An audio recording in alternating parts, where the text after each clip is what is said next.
I'd like to introduce Dr. Mark Mapstone, class of '89. He's here with us today to facilitate our program. Dr. Mapstone is a clinician researcher who is working to discover molecular signatures from a person's blood that can be used to tell if they will develop Alzheimer's disease before symptoms even begin. Dr. Mapstone's research is funded by the National Institutes of Health. He is the chief of neuropsychology at UCI and sees patients in the Memory Disorders Clinic. He is especially interested in developing approaches to maintain cognitive health as we age. While a student here at the colleges, Mark was a member of the Hobart football team and Delta Chi fraternity. Mark, take it away.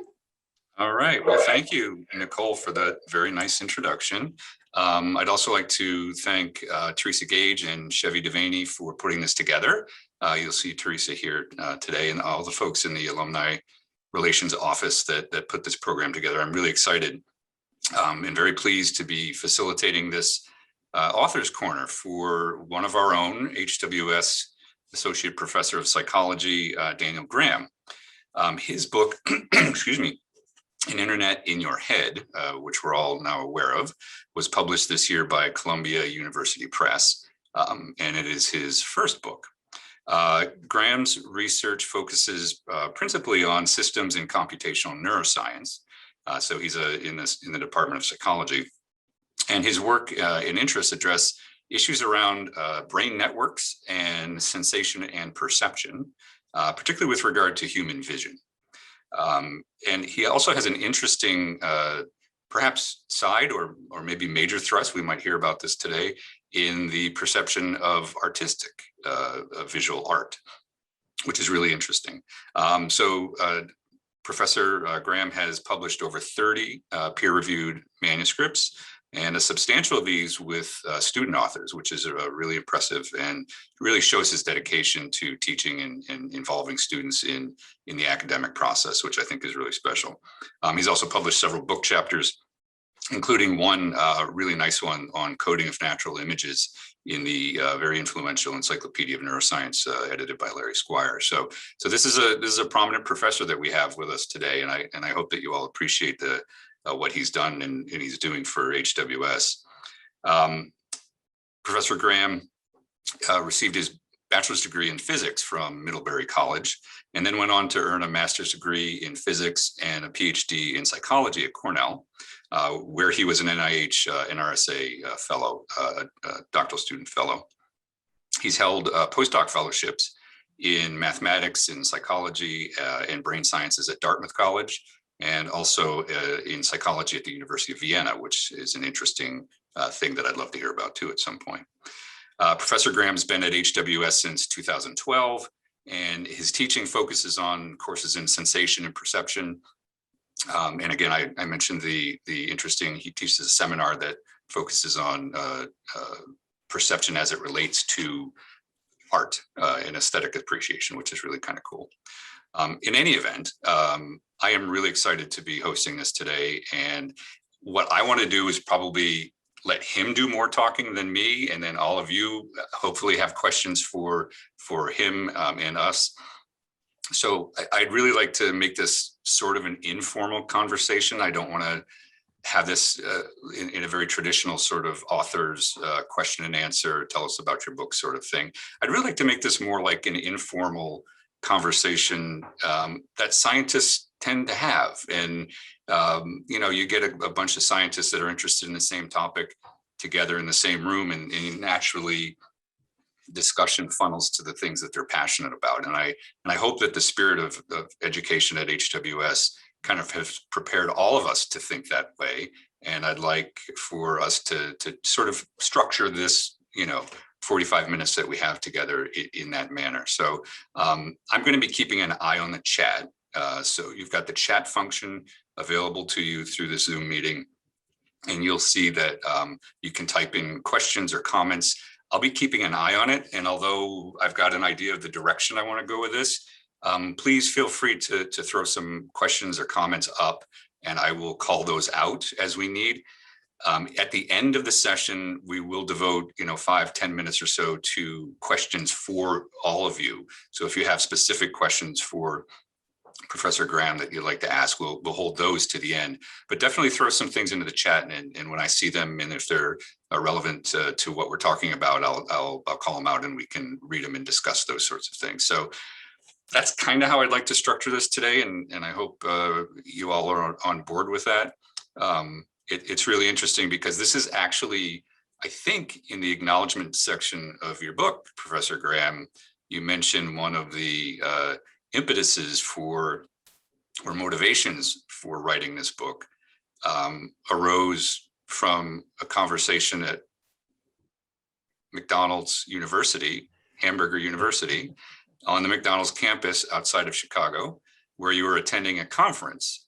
And frankly, I've been there before. It's a beautiful place. It's stunning, the landscape and all of this. It's really very nice. But what you mentioned is that the motivation, part of the motivation for this book, arose from a bunch of you sitting around the lunch table during a break in a scientific conference, and you got to talking about things that you're passionate about, and you started thinking about why not? Why not think in this way? So maybe with that sort of a segue, start off telling us what was the motivation for your book? Why did you write this? Yeah, I think that's a great place to start. And before I even get to that, I certainly want to thank everybody, Nicole and Teresa and Chevy and the other folks. And actually one other person that I really need to thank is Lauren Pomerantz, who I think was going to join us today. I'm not sure if she's here at the moment, but she is a former research associate for me. I do kind of modeling of brain networks these days with Professor Howe in the mathematics and computer science department. And we're really kind of in the thick of some modeling studies. I can say more about those in a little bit. Where Lauren comes into this is kind of illustrating, she also made a figure for the book, which is figure 1.2, which I don't know if you can see this. Actually, I have it as a file because I think it's really worth looking at, and it relates right back to that conversation that I had at Hamburger University. So let me just pull up this this figure. I think it's a really beautiful image, and also was a big motivator for me to write this book, and I'll kind of explain why that is. So what you're looking at here are, a bunch of different people's brains. These are all healthy adults, and this is the same kind of slice through their brains down through the middle here. And the main thing to see is that every brain is really quite different from every other one. You can look at the kind of the corpus callosum, which is this kind of upside down U-shaped thing, kind of right in the middle. It's lots of different shapes and sizes in different people's brains. The bumps on the brain have different shapes, and the amount of brain devoted to different parts of the structure varies a lot from person to person. But yet we all have a lot of things in common. We can all, I'm talking to you today, right now. You can use language in the same way that I do. We can do other sorts of basic tasks like recognizing objects. We all share a very similar ability to recognize, a coffee mug or something like that. This is, for me as a physicist at the time when I was at this conference, this was a real insight. And, this was just kind of tossed off by a neuroscientist that I was talking to. He said, well, every brain is different. And even the brains of identical twins are going to have different wiring. They might look more similar to each other than some of these brains. But at the micro level, they're really quite different from one another. So what that meant to me as a physicist was there have to be some general rules for carrying out the things that the brain does. Things like language and object recognition, but also attention and making decisions. There's going to be individual variability as well. And that's, I think if we're looking at disease and and neuroatypicality and the kind of range of things that can happen, that's also super interesting. But what I'm interested in is the common things. What are the things you have to do as a brain in order to carry out those kind of core cognitive, perceptual, behavioral functions? And so I think this image really was a big motivator for me. From there, I was lucky enough in graduate school to be in an interdisciplinary group. And so I got exposure to sociology and different areas of biology and neuroscience. And eventually I kind of looked around and looked at what was available in physics. And there was definitely a lot of interesting stuff going on, but the territory was much wider open in neuroscience. And so I kind of moved over there. Again, kind of looking at this idea of what are the basic things that you need to do as a brain if you're going to carry out basic tasks like vision. And so I mainly focused on vision as a graduate student. And it was really kind of only by chance that I encountered the idea of the internet. Most of my training was again in physics and the kind of mathematics of how the visual system works. But as it happened, when I was partway through graduate school, my girlfriend at the time moved to Korea, and I needed to get a job to pay for flights over there. So I was lucky enough to land a research job for a book about email. This was a kind of style manual about email. It's a book called Send. And I have to say that I was a little bit apprehensive. It paid well, and it was going to fly me to Korea, which was great. But the idea of writing or working on a book about the kind of psychology of email was not super attractive to me, I have to say. But one thing that the authors asked me to do was to kind of describe the origins of the internet and where that comes from and what sort of engineering went into it and the kind of conceptual architecture. And it turned out that was utterly fascinating and totally different from the type of thinking that I was used to in physics and really in neuroscience as well, in the kind of visual neuroscience that I had been doing. The kinds of choices that the designers of the internet made were really different types of choices from the ones that people in what is now called computational neuroscience typically do. And so this is kind of the origin of the book. And I have to say, another part of the origin of the book was just the title. The title kind of occurred to me, and I thought, wow, someone should really write a book with that title. And then I realized that probably would have to be me that does that. That's interesting how everything evolves in such a way, and I wonder, so there's a comment in the foreword to the book that the technology of the era defines our thinking about how the brain works. And clearly things that we knew back in the 17th century about the brain may have conceptually been limited by technological sort of contemporary technology at the time. And here we are making, exponential leaps in technology that are unprecedented. How do you think that translates to our understanding of the brain in particular? I mean, I think that's kind of something you're getting at here is that's the point of a metaphor of the internet, as opposed to levers and pulleys and siphons from Da Vinci's era, right? So where do you see this now? How did we get here? And then where do you see it going? Because obviously we're not done advancing technologically. Yeah, I think that's a great question. The nice thing about technology is that first of all, it builds on itself. It builds on the things that came before it. And it also has a goal. This is kind of a weird way of thinking about the brain as having some kind of goal, but I think it's useful to think of it in kind of engineering terms. And again, coming from physics, this is a helpful structure for me, or a helpful way of thinking about things. And you're right. So, going back to Descartes, who thought the high technology of his day was plumbing. And today plumbing is so pedestrian that we don't even think about it unless something goes wrong with it. But it was really the high technology of the day, and it was the way for the French kings to kind of scare away their adversaries by building these really fancy water gardens, for example, at Versailles.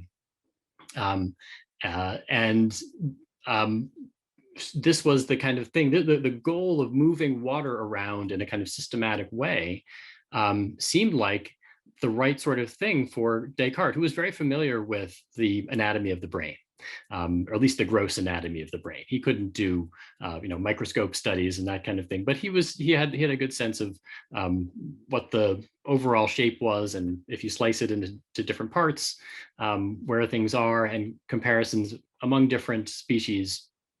And he thought there's this part of the brain called the pineal gland, which is kind of right in the center. And it happens to be right next to this big kind of empty space. It's not empty, it's filled with fluid. And he thought, well, maybe this kind of thing right in the middle of the brain is kind of the central valve that controls the flow of some kind of fluid throughout this kind of wet thing.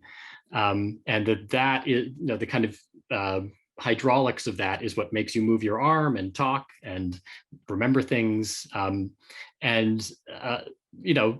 was wrong about that, but the connection between some kind of goal of the system and the implementation in the stuff in our heads, I think is a really useful way of thinking about things.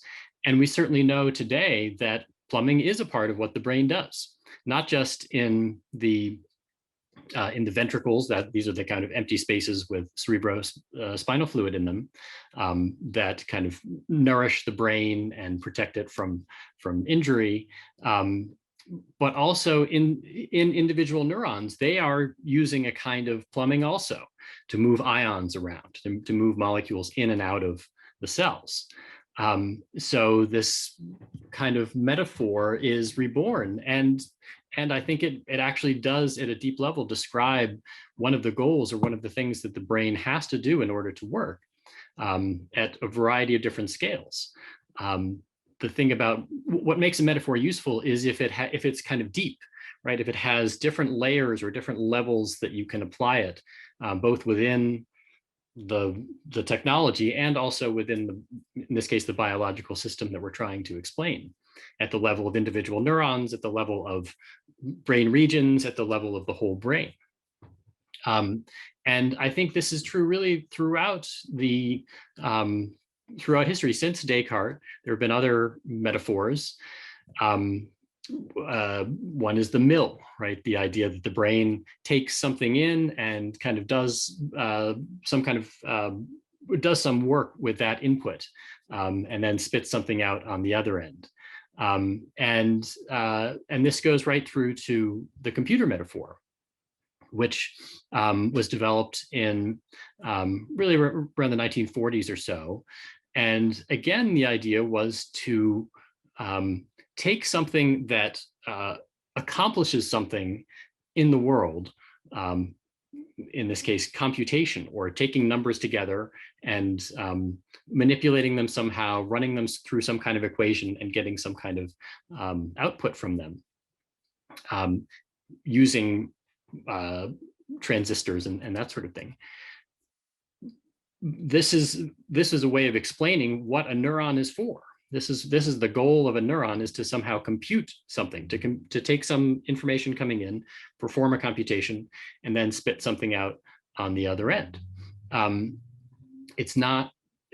I don't think it's an idea that would have really developed if we didn't have some kind of technology to compare it to.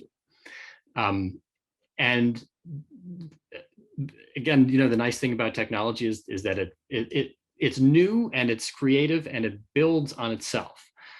Whereas, there are other types of models which are also useful, where we're taking some part of how the system works and imagining that maybe it works in some other aspect of the system.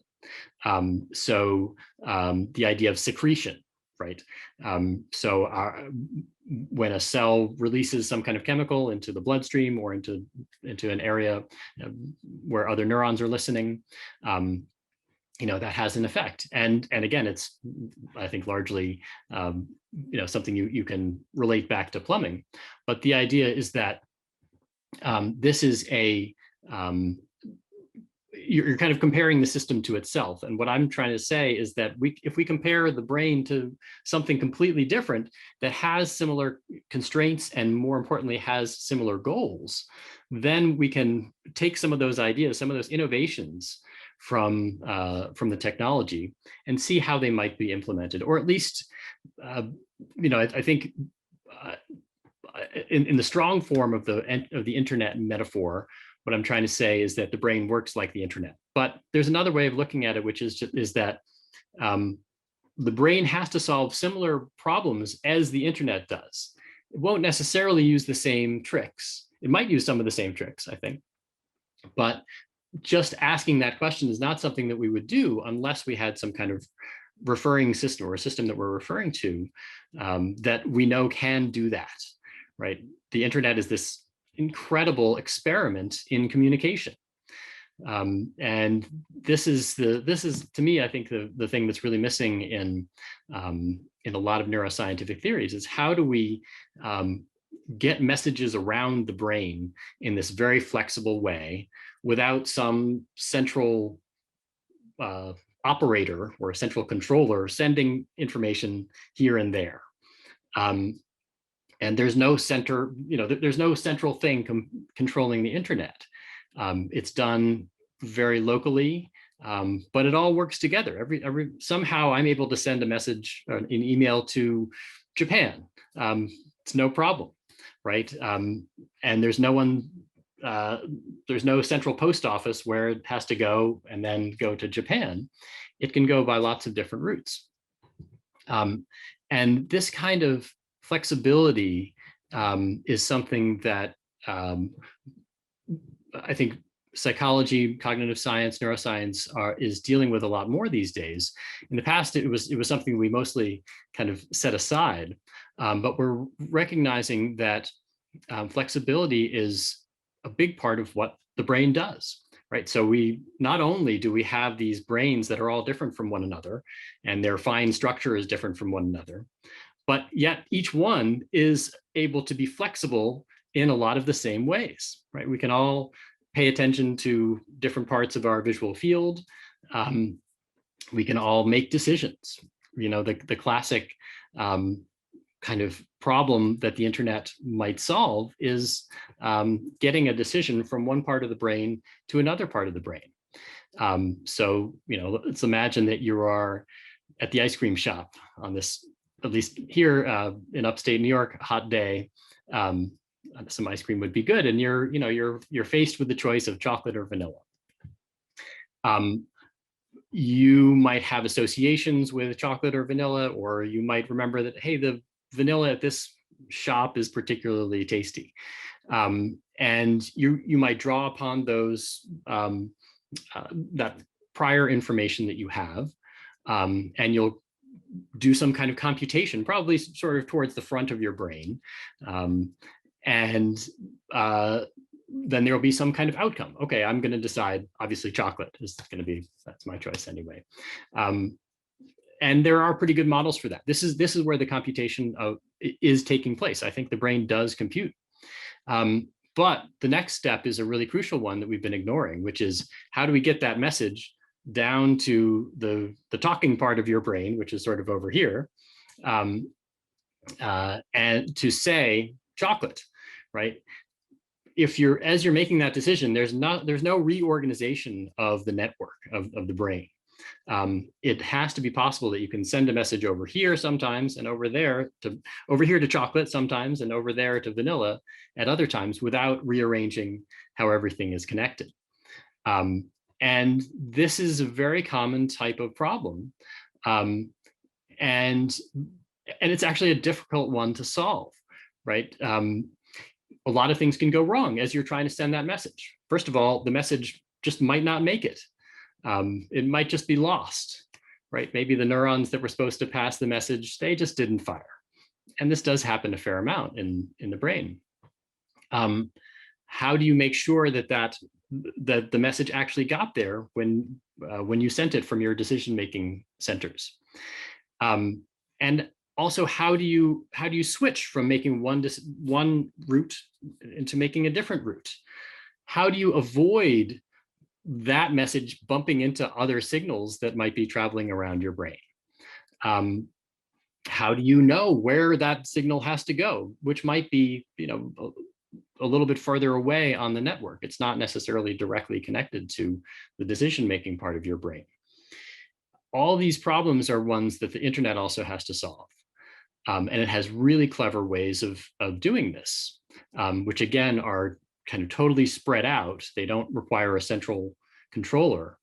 And they're tremendously effective, right? The fact that we're all talking right now is thanks to the really good engineering decisions made by the people who design the internet. It's not perfect. Zoom certainly has its quirks, but it's this enormous experiment with billions and billions of individual computing units that are somehow able to talk to each other very reliably and very flexibly, right?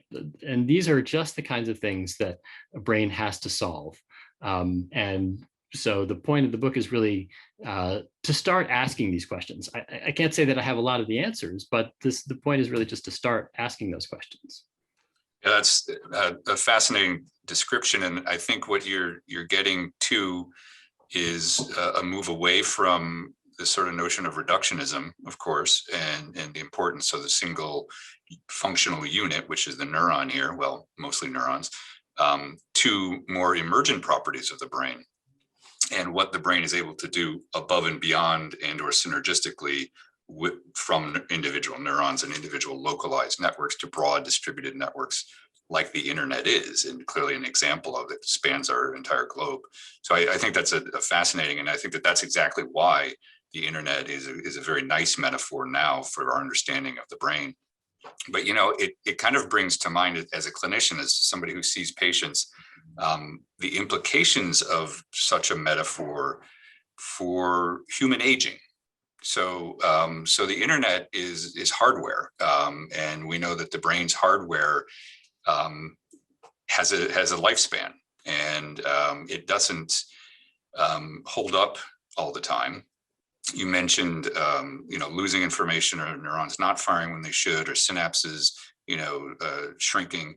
That because this metaphor relies on the fidelity of information transfer, and in particular rapid information transfer, and we know that one of the main effects of in the aging brain is that that information transfer is slowed. So processing speed within the brain and these broad networks within the brain really is the major fundamental aspect of cognitive aging.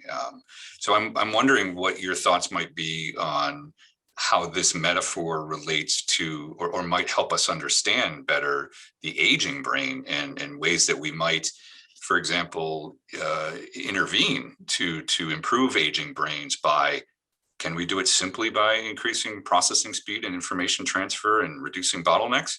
Or is there something more going on in human biological aging, because the human is a biological system and the internet is not? It's a machine. Totally fascinating question.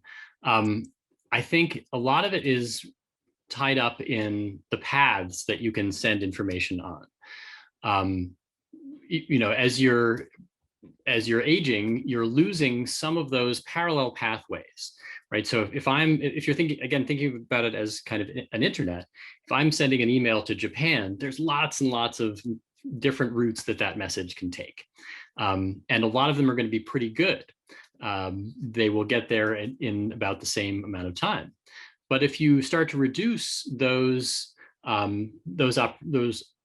options, then not only is it less reliable, but it's also going to be slower, right? Even if you have these kind of fail-safe mechanisms, or these we might call robustness features, or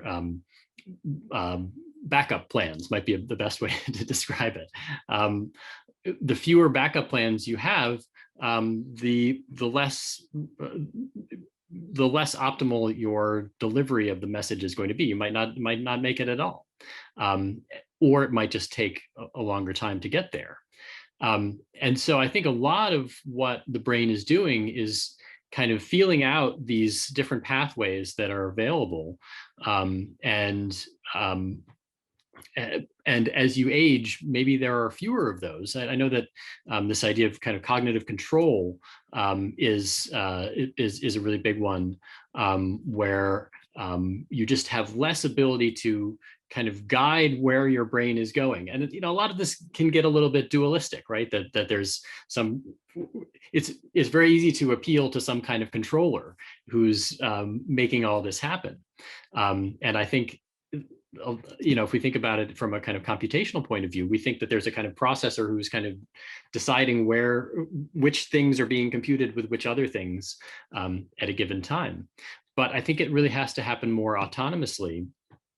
And even if you maintain those rules, you could, I think the kind of prediction is that you can maintain those rules of, what happens when a message gets lost, what happens when messages bump into one another. It's possible that those things go wrong too, but I think it's maybe more, as you say, the kind of basic elements, those axons, those synapses that start to degrade, and then you're using the same kind of rules, but they aren't implemented as effectively. Yeah. We're starting to get some questions rolling in, so I think maybe this would be a good point in the conversation to turn over to the audience who have been waiting patiently as you and I kind of babble on. So I'd love to continue this conversation, but why don't we switch over to Gary Oliver has his hand raised. Gary, you're on mute. If you turn that on, yep. Okay. Thank you for asking me for my question. And my question has to do with information that the brain is receiving through the 5 senses, and how that works with memory, and what triggers people then to think about vanilla, even to know what vanilla or chocolate is.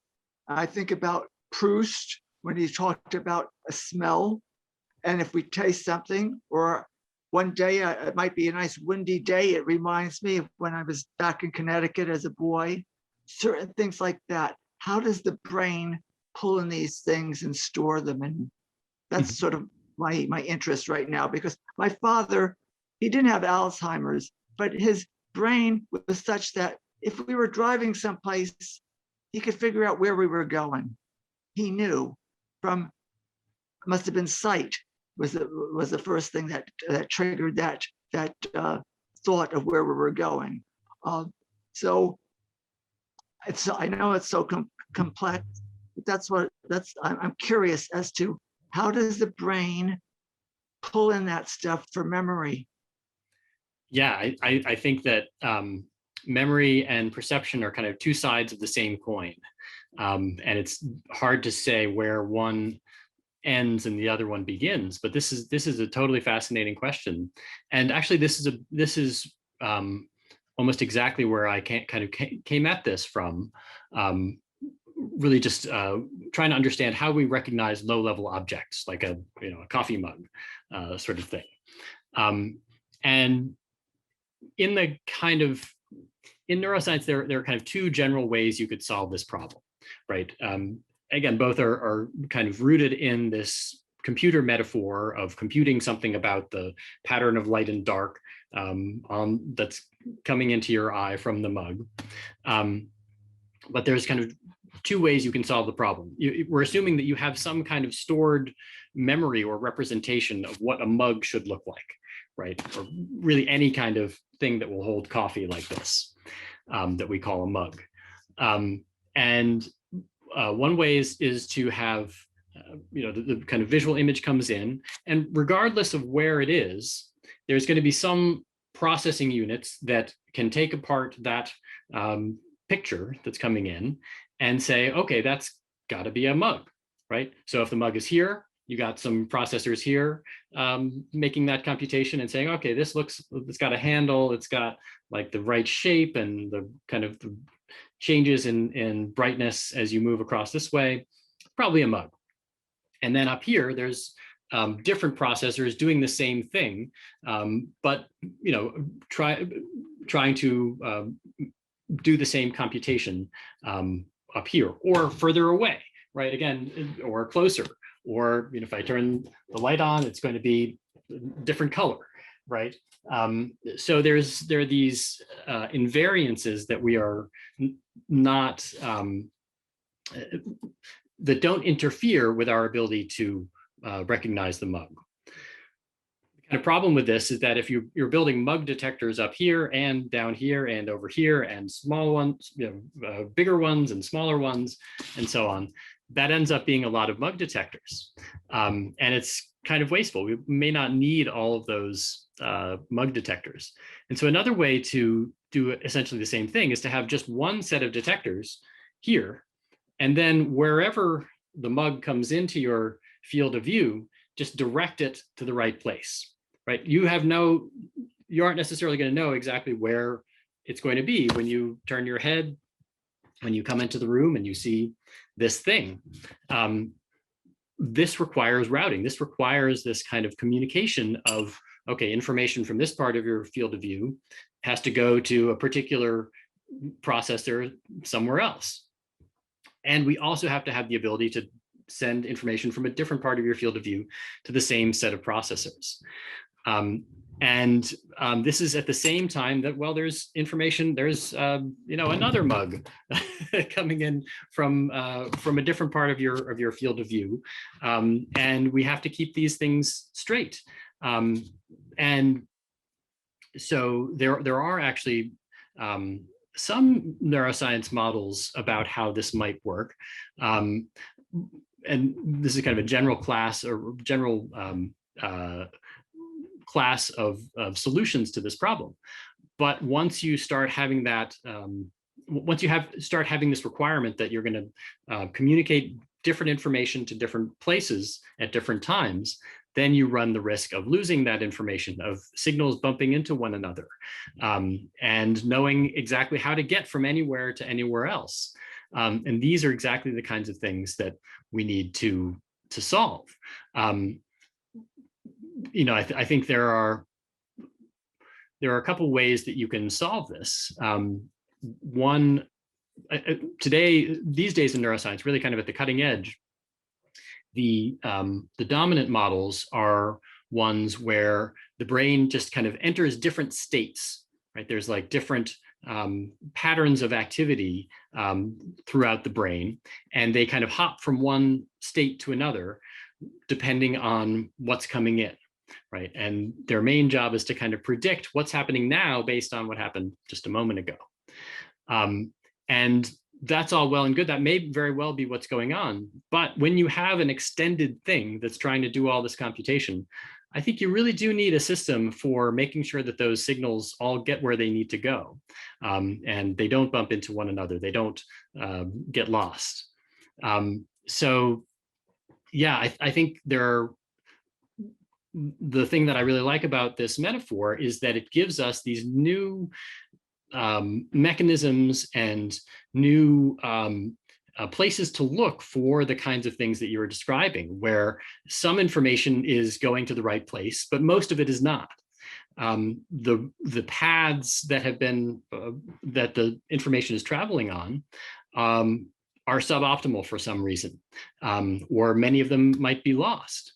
And that really limits the sorts of things, the sorts of coordinated activities that the whole brain can do.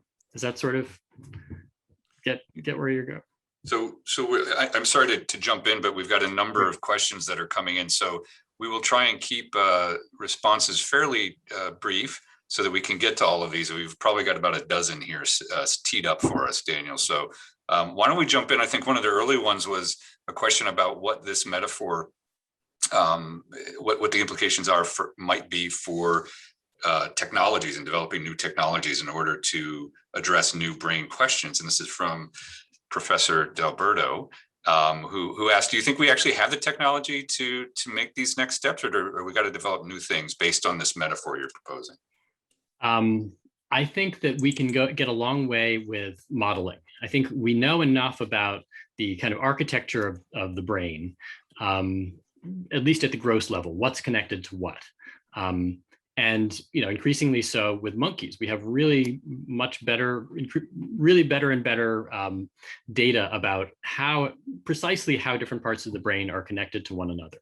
So I think we can get a long way in modeling and including these kinds of rules for what do you do when messages bump into one another? How do you make sure that they get where they need to go? Because there really are fundamental limitations in what we can know about the brain. I think there's a kind of Heisenberg uncertainty principle in neuroscience research where we can know what's happening, or we can know where things are happening, but not both at the same time. So you can map out the network, or you can map out, or you can see where some activity is happening, but you can't necessarily, what you really want to see is the passing of messages from one place to another. How does activity over here lead to activity here, here, here, here, and there? And what route does that information take? I think there are severe limitations on that. Some people would say not so severe, but certainly there are limitations. So I think that the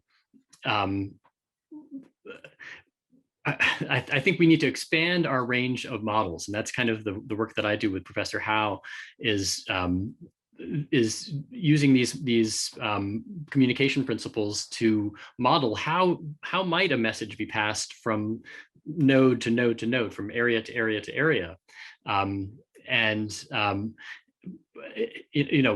does AI work into this? I think we can certainly use things like deep learning. Deep nets are a very powerful tool, but I think we have to have a better sense of what the goals of the system are. But I think it also goes the other way. I think that if we think about the brain as a very flexible thing, then we can make our AI better too by making it flexible. Typically these days, when you are building an AI, it has to be good at one thing, like recognizing faces or recognizing facial expressions or finding objects or recognizing objects. But they can be really good at those, especially finding faces. This is something that is pretty much a solved problem in AI. But one thing people are not really doing so much is trying to come up with a system that's good enough at lots of different jobs.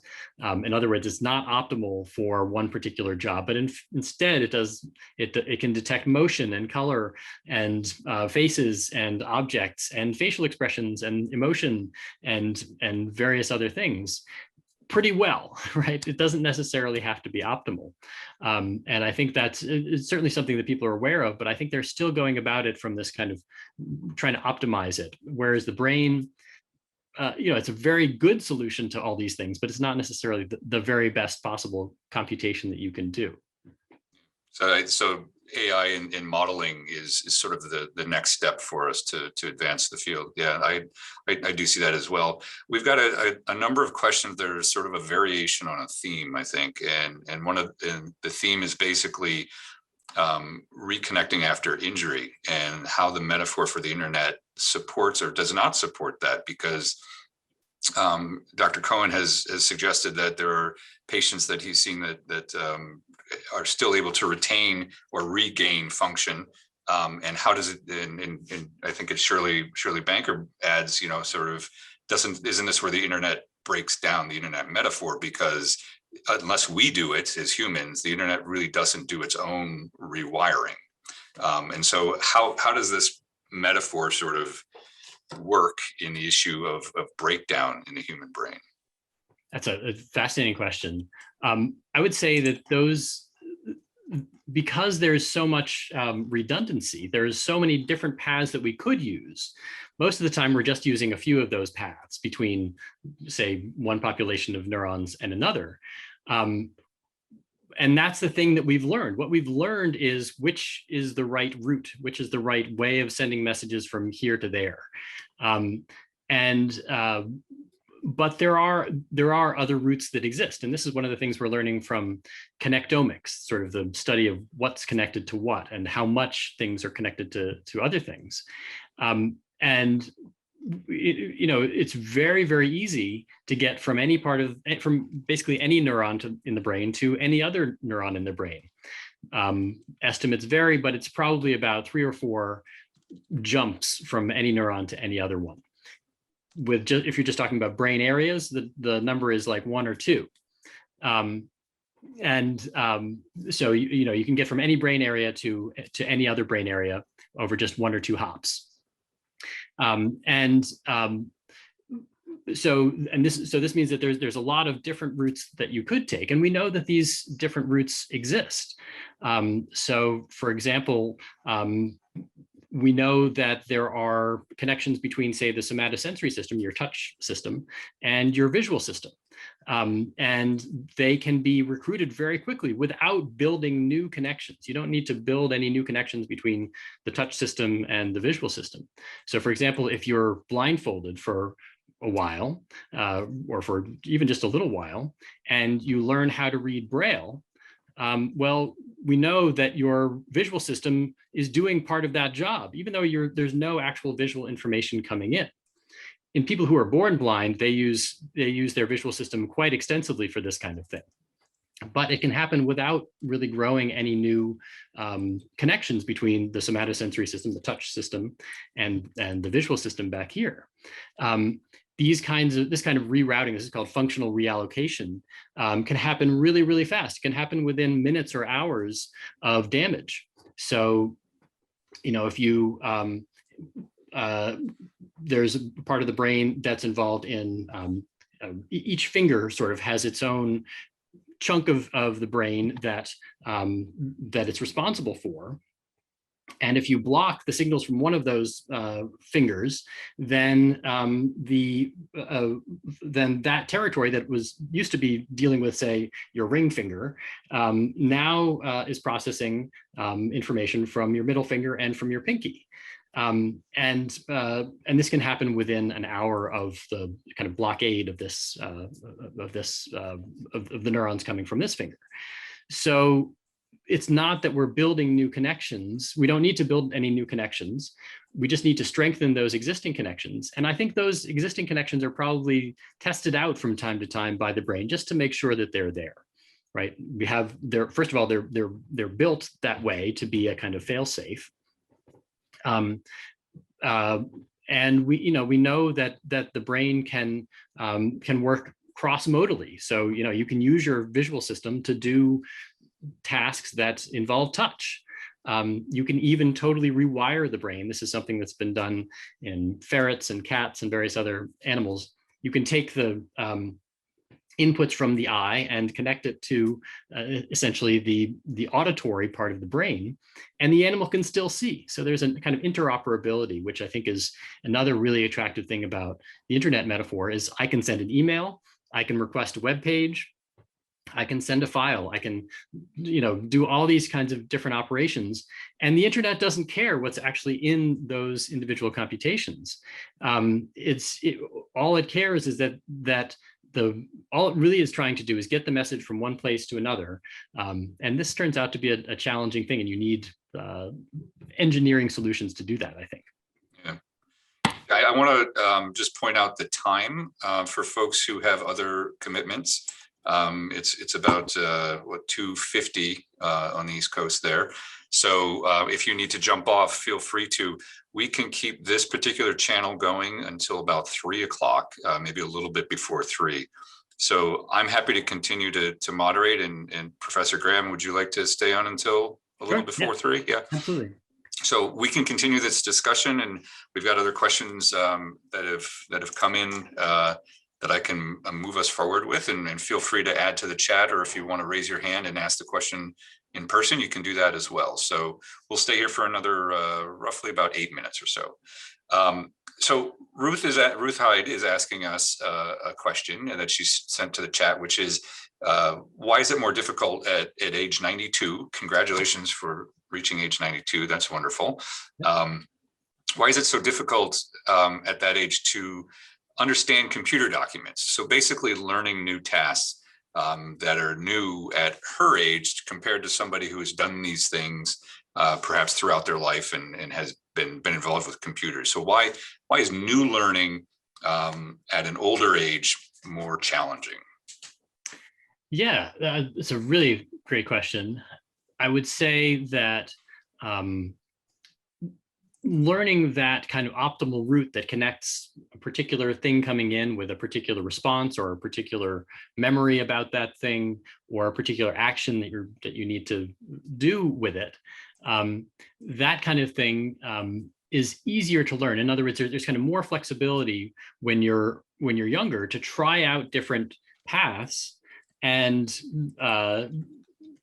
build those kind of stronger connections or know how to get the information from A to B more efficiently. And to search over different possible ways of doing that same thing or ways of solving that problem of understanding some computer documents, that sort of thing. As we age, I think it's largely, or at least partly, a matter of not having that ability to choose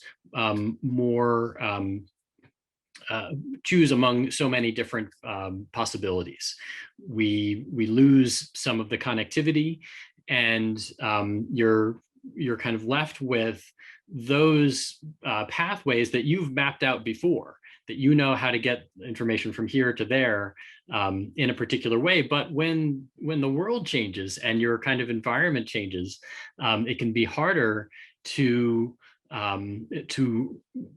map out those pathways for some kind of new problem. And certainly computers are a very weird representation of the world, and the fact that we can work with them at all, I think is testament to just the flexibility of the brain.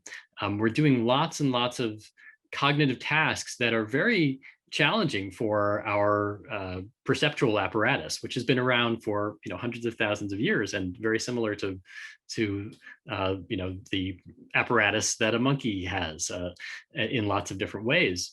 But yet we're able to do it. Things like driving also. It would certainly be harder to learn how to drive later on in life, because it involves combining lots of different information and kind of trying out different relationships among different information and getting it to the right place, kind of crucially at the right time. There's a really important time element with driving, where if you screw up, then it can have big consequences. But this is true across lots of different domains, and especially for these very cognitive and perceptually demanding tasks like using a computer, where there's lots of stuff. I'm looking at lots of different faces. There's so much information coming in, which we would not have experienced in our evolutionary past. Learning those new routes for information, I think, can be very challenging. Okay, we could probably squeeze in these last two questions, so I'm probably going to call it now for new questions. So no more new questions. I've got two questions in the queue. One of them is related to medications. So my lights are going off here. So what are the impact of medications, do you believe, in the human brain?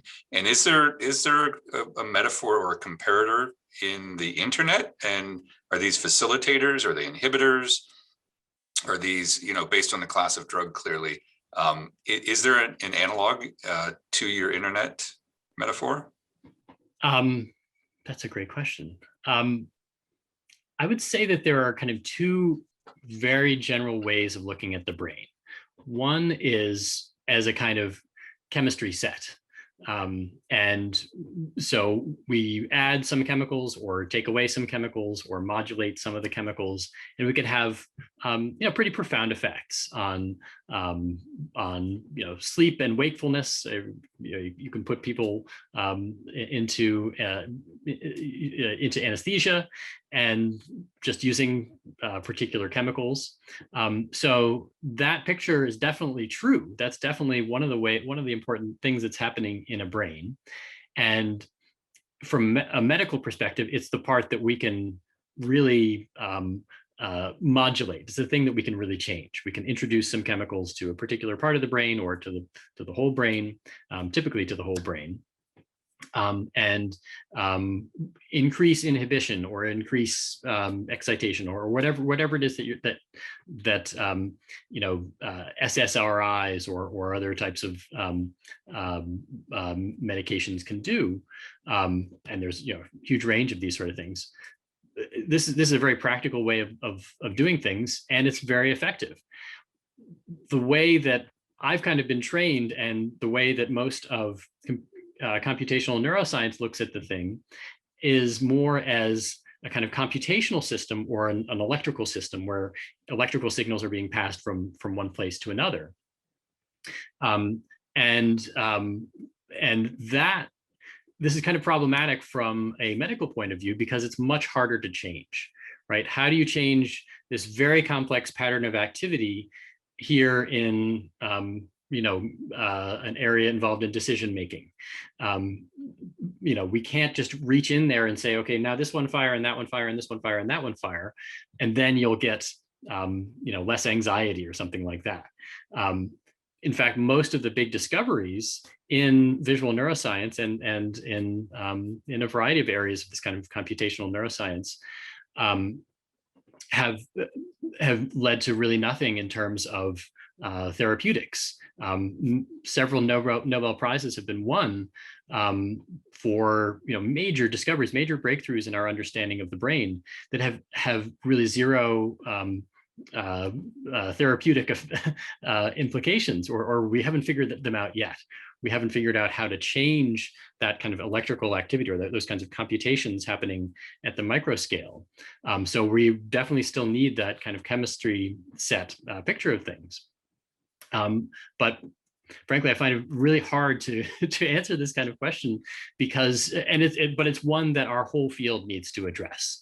We need better ways of doing this, and not just kind of brain-computer implants, which is another thing I can talk about. I would have loved to talk about with a little more time. Yeah. Well, speaking of time, we have the last question. I'm going to have to hold you to about a minute to respond, and this is from Lenore Manzella, who asks a really interesting question about what do the influences of things like physical exercise, meditation, and visualization, how do they impact the brain? Yeah, these are all different. These are ways of kind of, I don't know if co-opting or modifying the message passing architecture of the system is, either to make it more focused on one particular thing, to kind of channel more information into being mindful of your body, or performing some kind of physical exercise, or pulling out some kind of visual imagery from your visual system in a way that that you're kind of controlling. And so how does, I think, what these practices are doing, and in a variety of different ways, is rerouting that information from the way that it normally is routed through the brain. And this can have benefits, and it can change, it can lead to learning. It can lead to new practices that you adopt more through your daily life. Okay, great. Well, we're gonna have to call it here because it's 3 o'clock your time. Thank you all for joining us. It was a wonderful session. The questions were great. Professor Graham, thank you, and good luck with your book. So we'll be signing off all. Great.